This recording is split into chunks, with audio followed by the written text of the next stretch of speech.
जो नाकाबिले बर्दाश्त है, आप उनके इत्तेहादी हैं, उनकी हुकूमत आपके बलबूते पे खड़ी है, फिर भी इस तरह के हमले। और सक्खर हैदराबाद मोटर में भी। अच्छा जी, मैं उस पर जाता हूँ कि जहाँ तक कैप्टन सफदर की बात की, मैं नहीं समझता कि कैप्टन सफदर की इतनी बड़ी कोई सियासी हैसियत है कि उस पर मैं कोई उस पर जवाब दूँ।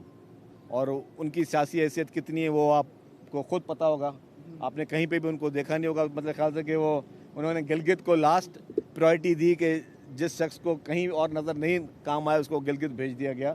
बाकी मैं ज़ाती किस्म का कोई हमला नहीं करूँगा, क्योंकि उनकी सियासत में हमारी सियासत में ये फ़र्क है कि हमेशा गालम गलोच की सियासत, गलत किस्म की सियासत, बोतान की सियासत जो है अनफॉर्चुनेटली हमें ये देखने को मिली, जो कि इस इलेक्शन में भी नज़र आई गिलगित में। और वहाँ पे जिस तरह की लैंग्वेज इस्तेमाल की गई, मैं समझता हूँ कि इससे ज़्यादा शर्म से डूब मरने का और कोई मुकाम नहीं था जो लैंग्वेज कैप्टन सफदर ने की। और फिर वही कैप्टन सफदर यहाँ पे ये देख रहे हैं पीछे क्या है, ये मज़ार कायद नज़र आ रहा है, ये कैमरास दिखा रहे हैं मज़ार कायद।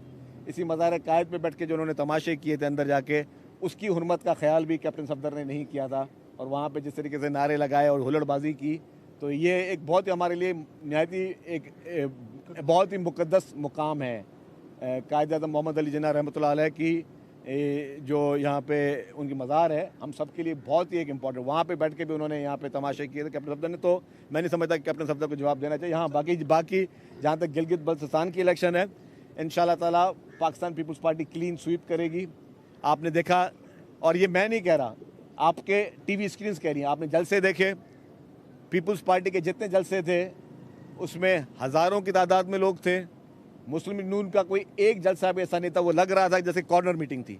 और ये बात मैं एज ए पॉलिटिकल ओपोनेंट नहीं बोल रहा, मैं सारे मीडिया हाउसेस को बोलूँगा कि सारे जलसे निकाल दें आप PMLN को और पीपल्स पार्टी के, तो पब्लिक की जो वो थी, जो तवज्जो थी या पब्लिक का जो रुझान था वो पीपल्स पार्टी की तरफ था। वो चाह रही थी पब्लिक कि जी नौजवान क़यादत आए, और गिलगित बल्तिस्तान का नाम प्रेसिडेंट आसिफ अली ज़रदारी साहब ने रखा, उनके राइट्स उनको वहाँ पे दिए। और जिस तरीके से उन्होंने गिलगित बल्तिस्तान को राइट्स दिए, उनके जो हुकूक थे वो उनको दिए 18वीं तरमीम के बाद, मैं समझता हूँ ये एक बहुत बड़ा जो है उनकी डिमांड थी। और आज भी पीपल्स पार्टी जो है वो हकीकी मायनों में, चाहे कश्मीर हो, गिलगित बल्तिस्तान हो, ये वाहिद पार्टी जो कि पूरे पाकिस्तान को जोड़ती है। हम हमेशा कहते हैं कि ये वाहिद पॉलिटिकल पार्टी जो बग़ैर किसी एथनिसिटी के, बग़ैर किसी की और चीज़ के, वो पूरे पाकिस्तान में हर जगह कायम है। और लोगों का जो रुझान था, मैं समझता हूँ इस बार सब लोगों को नज़र आ गया कि किस तरीके से, हालांकि मुस्लिम लीग नून की आला क़यादत भी गई हुई थी, मियाँ नवाज शरीफ साहब भी गए हुए थे, उनके बाकी लीडरान भी गए हुए थे, और जिन लोगों को नहीं जाना चाहिए था, कुछ वफाकी वज़रा भी वहाँ गए हुए थे। वफाकी वज़रा वहाँ पर स्कीमों के ऐलान भी कर रहे थे, जो कि इलेक्शन कमीशन ऑफ पाकिस्तान के कोड ऑफ कंडक्ट की धज्जियाँ उड़ाई गई। और वो सिर्फ ये, अगर इलेक्शन के वो ऐलानात या स्कीमों के ऐलानात करने थे तो नॉर्मल दिनों में भी जाते, वो सिर्फ और सिर्फ इन दिनों में इसलिए गए ताकि वहाँ पे वो जो है वो जो हमेशा उनके हरबे होते हैं वो इस्तेमाल करें।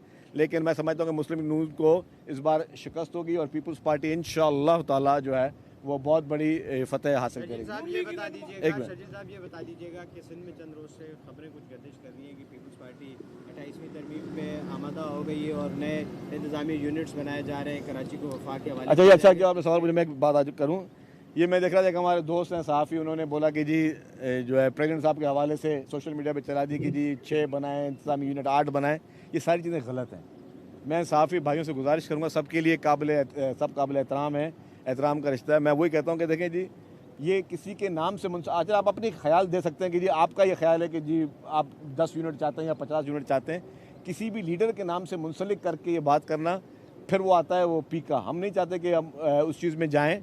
पीपल्स पार्टी आपको पता है कि कभी भी जो आज़ादी सहाफ़त पर यकीन रखती है, और हम नहीं चाहते कि जी पीका ऐड के तरह अपने भाइयों सहाफ़ियों को उसमें हम ले जाए, उनके खिलाफ डिफेमेशन के केसेस करें। ये गलत चीज़ है। हमेशा हमें हर चीज़ रेस्पॉन्सिबिलिटी के साथ चाहिए। अगर आपके पास किसी चीज़ का एविडेंस है आप खबर चलाएं, बाकी आप इस तरह की अपने ख्यालात का इजहार जो है ना वो आप किसी से जोड़ नहीं सकते। तो ये बिल्कुल कतन गलत है, और ये मतलब समझे कि पीपल्स पार्टी कभी इस तरह की कोई बात नहीं करेगी।